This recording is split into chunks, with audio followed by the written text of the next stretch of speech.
Good morning student. Class 7 lesson 6 क्रमशः पढ़ेंगे part 3 में मृतोपजीवी क्या है।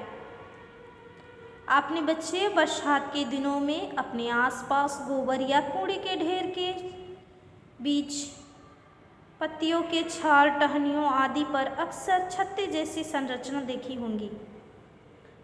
आप इन्हें किन नामों से जानते हैं, पता कीजिए। इसके नाम है कुकुरमुक्ता। ये देख रहे हैं, ये छत्ते जैसी संरचना वाली आकृति, इसे कहते हैं बच्चे कुकुरमुक्ता। गोबर छत्ता आदि की ये संरचना कवक या फंजाई कहलाती है। इनमें न तो क्लोरोफिल होती है और न ही भोजन ग्रहण करने की सुव्यवस्थित प्रणाली। तब आप कैसे जानेंगे बच्चे कि ये कैसे जीवित रहते हैं, इन्हें कैसे पोषण प्राप्त करते हैं, ये अपना पोषण कहाँ से प्राप्त लाते हैं। तो यहाँ देखिए बच्चे, ये मृत या सड़ी गली वस्तुओं की सतह पर कुछ पाचक रसों का स्राव करते हैं, जो पाचक तत्वों को विलयन में क्या करते हैं, बदल देते हैं। पोषक तत्व विलयन के माध्यम से ग्रहण कर लिए जाते हैं। इस प्रकार के पोषण को मृतजीवी पोषण तथा ऐसे पौधे मृतजीवी कहलाते हैं। तो ये पोषण कैसे प्राप्त करते हैं, मृत या सड़ी गली वस्तुओं की सतह पर कुछ पाचक रसों का स्राव होता है, उसी से वो पोषण प्राप्त करते हैं। कवक प्रायः उन स्थानों पर उगाए जाते हैं जहां नम या उष्ण होता है। वर्षा ऋतु इसके लिए अनुकूलित है। कवक के बीजाणु ऐसी स्थिति में तेजी से पनपते हैं। जहां नमी होता है, कवक बहुत जल्दी ही फैलते हैं। कवक के कारण अचार, कपड़े, चमड़े की वस्तु आदि क्या होते हैं, खराब हो जाते हैं। उसमें उजला उजला या काला काला जैसा धब्बा जैसा आकृति बनता है, तो इससे पता चलता है कि वह वस्तु क्या है, खराब है। ये मनुष्य और जंतुओं और पौधों में भी पाए जाते हैं। इसके कारण से रोग होता है।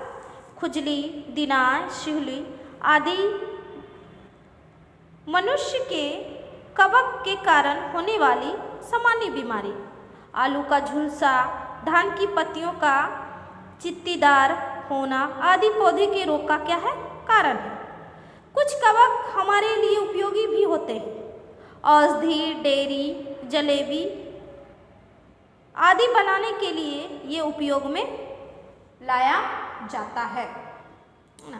तो यहाँ कुकुरमुक्ता, गोबर छत्ता जैसे जो आकृति पाए जाते हैं, है ना, ऐसे में एक और मशरूम पाया जाता है इसी की आकृति का, जो हम खाने के काम में लाते हैं। कभी कभी आपने देखा होगा बच्चे कि ब्रेड में पाव रोटी या रोटी के टुकड़े में, है ना, उसे आप 2-3 दिन भिगोकर छोड़ दें। आप देखेंगे कि उसमें उनके ऊपर धब्बे जैसे, रोए जैसे हल्के भूरे या सफ़ेद गहरे काले रंग की संरचना नजर आती है। तो वो संरचना क्या है, तो वो क्या है, कवक। वो ब्रेड पाव रोटी पर वो जो काले जैसे उजले जैसे धब्बे नजर आते हैं, वो क्या होता है, कवक। कभी कभी दो जीव एक साथ काम करते हैं। आपस में वे अपना आवास या पोषण को बांटते हैं, एक दूसरे को लाभ पहुंचाते हैं। वैसा ही है लाइकेन के शैवाल। लाइकेन में शैवाल और कवक के बीच ऐसा ही संबंध है। शैवाल में क्लोरोफिल होता है, वह अपना भोजन स्वयं बनाते हैं। कवक उनसे पोषण को प्राप्त करते हैं। बदले में शैवाल को जल, पोषक तत्व और रहने का स्थान उपलब्ध कराते हैं। इस प्रकार के संबंध को बच्चे सहजीवी संबंध कहा जाता है। राइजोबियम नामक जीवाणु दलहनी फसलों की जड़ों में पाए जाते हैं।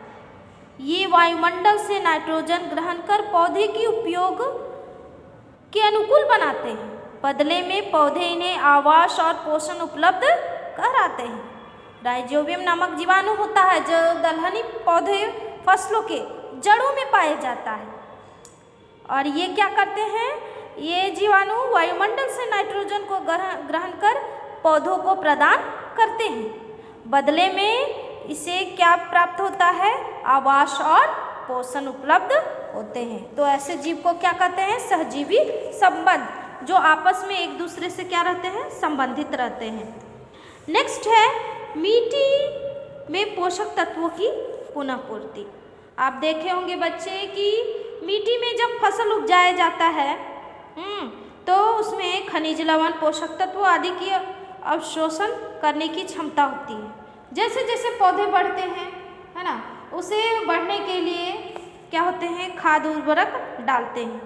तो जिस प्रकार से एक ही खेतों में फसल उपजाते हैं तो पहला बार फसल अच्छी तरह से उपजता है, उसके बाद उसमें पोषक तत्वों की कमी आ जाती है, जिसके लिए किसान क्या करते हैं? उस कमी को पूरा करने के लिए उर्वरक, जिनमें नाइट्रोजन, फास्फोरस, पोटेशियम जैसे पोषक तत्वों को पर्याप्त मात्रा में होती है, में डालते हैं।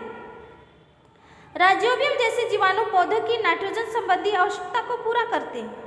पौधे या जीवों के सड़े गले अवशेष भी पुनः चक्रित होकर मिट्टी में पोषक तत्वों को बढ़ने में मदद करते हैं। वास्तव में हमें पौधों की पोषण संबंधी आवश्यकता की समुचित जानकारी हो तो केवल हम पौधों को उचित ढंग से उगा सकते हैं, बल्कि उन्हें स्वस्थ रखते हुए उत्पादकता भी बढ़ा सकते हैं। वैसे इसमें बताया गया है कि बच्चे की मिट्टी की उपयोगिता पुनः पूर्ति कैसे होती है पोषक तत्वों में। तो फसल को उपजाते हैं, है ना, उपजाते समय एक फसल हो गया, फिर मिट्टी में जो पोषक तत्व था पहले फसल में ही उसकी कमियां हो जाती है ना, खत्म हो जाती है, फिर दूसरे फसलों की कमी हो जाती है। तो उसकी पोषक तत्वों को बढ़ाने के लिए, है ना, किसान क्या करते हैं? उर्वरक और रासायनिक उर्वरक और खाद को क्या करते हैं? डालते हैं, जिससे मिट्टी के पोषक तत्वों की पूर्ति होती है। तो हमारा चैप्टर यहीं समाप्त होता है बच्चे। आप अपने अभ्यास को न पढ़िए और अपने से बनाने की कोशिश कीजिए। क्वेश्चन आंसर पढ़िए, समझिए और किताब से ढूंढकर लिखिए। आप अपने कॉपी में क्वेश्चन आंसर को बना लीजिएगा। Thank you.